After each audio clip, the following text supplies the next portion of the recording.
Сайн уу? Та бүхэнтэйгээ байгаль технологийн тухай 50 номынхоо ээлж нэгэн дугаараар уулзтаа таатай байна. Би Номын ертөнц клубын гишүүн Мишель. Би Номын ертөнц клубын гишүүн Ном байна. За сайн уу Номоо? Сайн уу? Энэ өдрийн мэндийг хүргэе. За хоёулаа чи эхний дугаар дээр хамт эхэлсэн шүү дээ. Подкастаа өөрсдөө хамт эхлүүлсэн. Тэгээд бас төгсгөлийнхаа дугаарыг хамт хийх гэж байж идэг. Хоёлаа энэ удаагийнхаа дугаараар ямар ном ярихаар хүрэлцэрсэн байна вэ? Энэ удаагийнхаа дугаараар би Сэцлэнгийн үйлчлэгээд энэхүү номоо танилцуулахаар хэлсэн байгаа. Сэцэнгийн үйлчлэг үлгэрийн ном, хүүхдийн ном. Хүүхдийн ном. За хоёлаа номныхын зохиолчоос эхлэе. За зохиолч маань бол би төр мөнх буюу Монгол худал хэвлэлийн газраас гаргадаг Жангал эд дагтлын хүүхдийн номын зураач тийм байгаа. Мөн төрөл зохиолч маань уг номон дээрээ зураачийн нэгээр ажилласан. Зурагнууд нь хөөрхөн үү? Зурагт нь хөөрхөн. Би зурагнууд нь айгүй хөөрхөн болов гэж бодож байна. Одоо cover зурагнаас нь харахад л айгүй сонирхолтой санагдаж байна. За хоёлаа номынхаа үйл явдал руу оръё. Үйл явдал нь хэрхэн өрнөдөг вэ? Яг гол дүр нь болохоор Сэцлэнгийн төв байгаа. Зүгээр энгийн жилийн одоо малчин элийн хүү. Тэгтэл одоо нөгөө нэг байгалийн өөрчлөлтөөс одоо хит их хүүтрэх одоо нөгөө ган гачлыг болдог л дээ.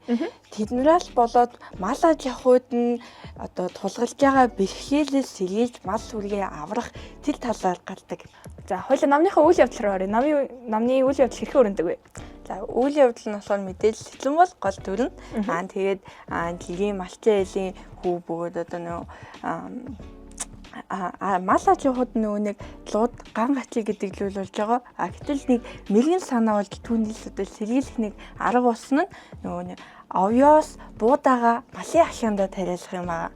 Ингэж тариалсан нь одоо нөгөө нэг өөртөөгөө хамгийн ойр боломжит арга бөгөөд хитлэнээ хүүтэн өвөл болсон хитлэнээ хуурай шилтэй ган гачлыг болсон малдаа өгөх хангалттай тэжээлийг өгч болохоор ийм арга. Үүнд ингээ хэрэгжүүлэхтэй болохоор Сэцлэн хүмүүс маань анх өөртөөс атгахан овёосыг үнэллүүлээд ундааны савнд ингээд нахиалуулаад тэгээ энэ арганд бүтээд илэн болохоор эцэг эхтэй хэлээд эцэг эх нь хүүг дэмжиэд дараагаар нь шуудаа үл тариа авч явуулснаар хүмүүс маань ингээд аргаа хэрэгжүүлж байгаа талаар гарч лууд ган гачлаас сэргийлэх ийм зүйлийн талаар номон дээр гардаг. Тэгэхээр одоо өөртөө тохиолж исэн асуудлын талаар тэрийг шийдэх санаа болоод хэрхэн шийдэж байгаа тэгээд хэрхэн шийдсэн талаар нь гарч байгаа юм байна тий. За тэгвэл чиний сэтгэл хөдлөх хэсэг чинь юу байна вэ? Надад сэтгэл хөдлөх хэсэг гэх юм бол нэг юм хүлэгшиг мөлтүүд байгаа. Энэ нь болохоор үлгэр дотор уу? Үлгэр дотор нөгөө Сэцлэн хүмүүс маань нэг толмон лохол гэдэг нэг хайлтаа унахтай. За тэрнээс нь хэлэх юм бол бутны лаан юу вэ? Бухандаа ясан байна. Тааны цэцгийн донд юу хэлсэн бэ? Толмон лохол хэлсэн байна. Толмон лохол маань хурдан хүлэг болоод сумын наадам төрүүлж олон наадамчлалтын өмнө бид толлуулж зогсох болно гэд энэ хөөрхөн хөлөг санагдаад энэс нь хамгийн их таалагдсан. Энэ нь болохоор номтойгоо холбогдлого юм шиг санагдаж байгаа ч гэсэн энэ нь болохоор энэ Сэцлэн хүүд толмон лохол нэг чухал учраас энэ аргыг нь одоо төрүүлсэн хамгийн гол сэтэл болсон гэж хэлж болно. За тэгвэл хоёлаа одоо арга яриа явж байгаа шүү дээ тий. За хоёлаа тэрний талаар одоо илүү гүн гүнзгий яриа. Ямар асуудал байсан гинэ? Лууд ган гачлыг одоо Монголын нөхцөлд бол ер нь хамгийн их тохиолдож байгаа лууд бол саяхан 2023 онд нэг бас томоохон лууд болсон шүү дээ. Тэндээс болж байгаа энэ жилээс миний судалснаар бол хуурханд одоо тундас багтай хавар болох юм байна гэж үзсэн. Тэгээд тийм болохоор миний бодлоор Монголд хамгийн их тохиолдож байгаа асуудлын нэг бол лууд ган гачлыг хоёул гэж би бодож байгаа. Тийм. Сая бас манай нилээн ширүүн өвөл болсон тий. Тэрний юугаас болоо нөгөө зууд маань их болсон. Тэгээд засанд одоо малчтад ялангуяа малчтад айгу хамгийн хэцүү байдаг шүү дээ тий. Байгаль экологитой мэдээж бол холбогдож байгаа юм байна. Байгаль экологийн айгу том асуудлыг ялж байгаа юм байна. Тэнгүүт зөвхөн obvious гэдгээс гадна ямар аргаар өөр шийдэж болох тийм аргын санаа гардаг уу? Яг гол үнэл нь болохоор яг нөгөө өглөө тариад мал сүрэгтэй өгөх тийм тэжээлийг бэлтгэж байгаа талаар гарч байгаа. Зохиолч маань одоо Сэцэнгийн үлжөө гэдэг номоо бичихтэй зөвхөн лууд ганг ачгаас ингэж хамгаалж болох юм шүү гэдэг арга замыг зааж өгөхөөс гадна цаагаараа өөр нэгэн санаа илэрхийлдэг үү? Лавар миний бодлоор харахад бол энэ бол хэдийгээр хүүхдийн ном гэсэн эцэг эхлүүд хүүхдтэй уншиж байгаа үедээ үүний талаараас өөрсдөө мэдлэг боловсруулад магадгүй илүү их судалж үүнийг гол асуудал юм а гэдгийг ойлгох ухамсарлах зүйлийг тулгаж өгөх юм болов уу гэж би бодож байгаа. Түүнчлэн миний харснаар хотод луушин амьдардаг хүмүүс байгаа шүү дээ. Тэр лууд ганг ачгийг малчтны асуудал гэж хараад байдгийг ерөөсөө амар таалагдаагүй. Гэтэл энэ номыг унших юм бол энэ нь болохоор малчтын асуудал биш юм а. Энэ бол улсын одоо иргэн бүрийн өөрсдийнх нь хариуцлага гэдгийг ухаалжуулна. Яагаад вэ гэхээр лууд болсноос нөгөө олон мал сая саяараа хоригддаг. Үүнээс бол нөгөө нэг манай монголчуудын махаараа холддог шүү дээ. Гэтэл нөгөө махны одоо мал нь байхгүй болчоор одоо лүүхэм одоо махгүй болно. Түүнчлэн нөгөө махын үн нэмэгдэл гэдэг зүйл явагдаж байгаа. Түүнчлэн ган ачгаас болж нөгөө хэмт хижээлгүй болоод малнууд идэх өвсгөө болсноор түүнчлэн бидний идэх бас нөгөө маханд хэмт хижээлгүй бол нөгөө нэг хүн болгонд амар чухал асуудал юм а гэдгийг харж байна. Манай байгаль технологийн 50 номны жагсаалтад одоо ихэнх нь болохоор уур амьсгал, хоёулагийн өмнө ярьсан ном, Билл Гейтсийн ном болохоор одоо уур амьсгалын өөрчлөлт гэж ярьж исэн. Тэгээ бас дулаарл, дэлхийн дулаарл, озоны цоорол, эсвэл хог хаягдл, усны хомсдол ч юм уу нэнтэй тиймэрхүү түгээмэл асуудлуудыг ярьж байгаа шүү дээ.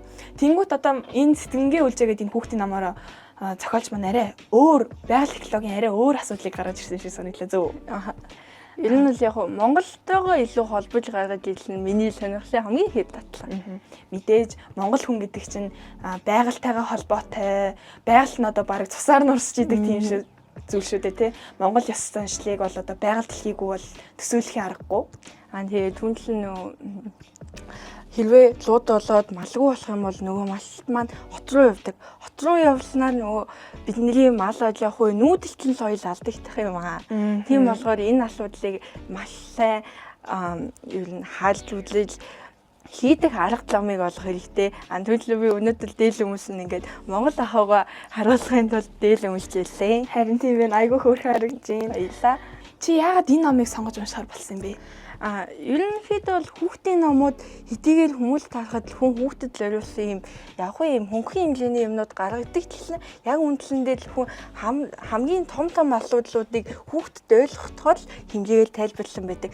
Тийм болохоор хүүхдэд ойлгохоор хэмжээгээр тайлбарланыг нь бид нар ойлгож уншичаад дараа нь энэ асуудлыг илүү томоор судалж үзэж ойлгох хэрэгтэй. Тийм болохоор би энэ удаагийн номоор Сэтгэнгээ үлж номоо сонсон. Түүнчлэн төлөвний хэлсэнчлээ өмнөх дугаар дээр би Билл Гейтсийн уур амьсгалын гамшил сэргийлэх номыг сонгосон.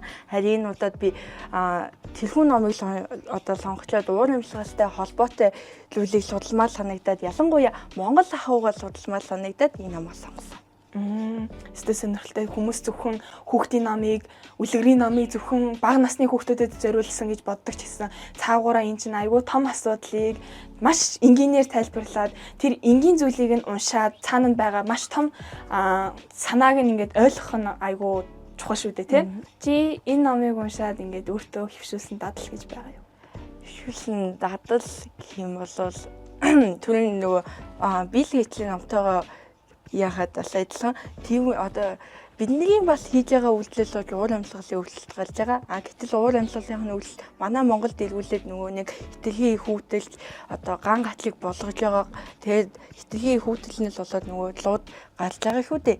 Тийм болохоор бас нөгөө хог хаягдaltaан анхаарч хэлсэн андуул нөгөө нэг малталтад бас нөгөө нэг илүү их мэдээлэл олгох болохоор тиймлүүлийг аян явуулмаар санагдчихж байгаа. Тэгээ нөгөө нэг манайдас миний таньдаг нэг хөдөө амьдардаг хүмүүс байгаа. Тэднэртэй бас ингээд олон мэдээллийг дамжуулж хэдийгээр тэнийг мэдж байгаа ч гэсэн магадгүй одоо бэлтгэлээ сайн хангаарай ч юм уу тиймэрхүү зүйлийг илүү их дамжуулж ойлгуулахыг тийм зүйлүүд хий гэж хэлж байгаа. Тэгээ манай Монголын тим үг гэдэг шүү дээ тий. Нэг үхрийн ивэр дөргөл 1000 үхрийн ивэр дөргөн ингээд түүнтэй ижил одоо бид нэр ингээд манай малчид маань ингээд бэлэн биш байснаас болоод одоо цаанаас нь айгүй их асуудлууд гарч иж байгаа. Нэг асуудлаас үүсээд дахиад маш олон асуудлууд гарч ирж байгааг чи сая хэлсэн шүү дээ тий. Чи номороо одоо нөгөө байгаль технологийн тухай 50 номынхаа уралдаанд орох уу? Номын тэмдэглэлийн Орно гэж бодож байгаа. Андгүй би ангиараа орё гэж бодож байгаа. Тийм үү? Манай анги одоо 9-р анги аваад тэгээд манай ангийнхан бол ер нь манай анги гадагшлуу анги. Тийм болохоор энэ манай ангийнханд илүү их туслах ах гэж бодоод би энийг өөрөө ангийн дараа болохоор бас ангийнхандаа урайлж номын уралдаанд орё гэж бодож байгаа. За та бүхэн ч бас байгаль технологийн тухай 50 номынхаа уралдаанд оролцохыг хүсвэл манай номын ертөнц Facebook группт өөрсдийнхөө бүтээлүүдийг ирүүлэх бүрэн боломжтой байгаа шүү. Мөн сайхан мэдээ дуудлахад бид нэр дараагийн сэтгэлээ тэжээх 50 номын жагсаалтаа гаргасан байгаа. 2026-аас 2027 оны хичээлийн жилдээ ерөнхий боловсролын сурагчид маань тэр номнуудаа судлаад уншаад бас уралдаандаа дараа жилдээ идэвхтэй оролцохыг уриалж байна та бүхнийг. За энэ сонирхолтой номыг уншиж өгсөн нэмээд үнэхээр их баярлалаа. За бас уншигч олондооч бас ингээд цэцэнгийн үйлчээ гэдэг номыг уншаасай гэсэн сэтгэлийг төрүүлээ, сэтлийг нь хөдөлгөөд тэгж байгаа нэмээд бас үнэхээр их талархаж байна. Ийхүү манай байгаль технологийн тухай 50 номны подкаст өндөрлөж байна.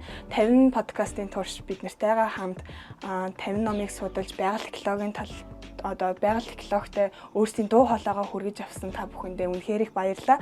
Номын ертөнц клубээс та бүхэн талархлыг илэрхийлж байна. Та бүхэн сэтгэлээ тэжээх 50 номоо уншаад бас дараагийнхаа уралдаануудад идэвхтэй оролцоосэй гэж хүсэж байна. Баярлалаа. Баяртай.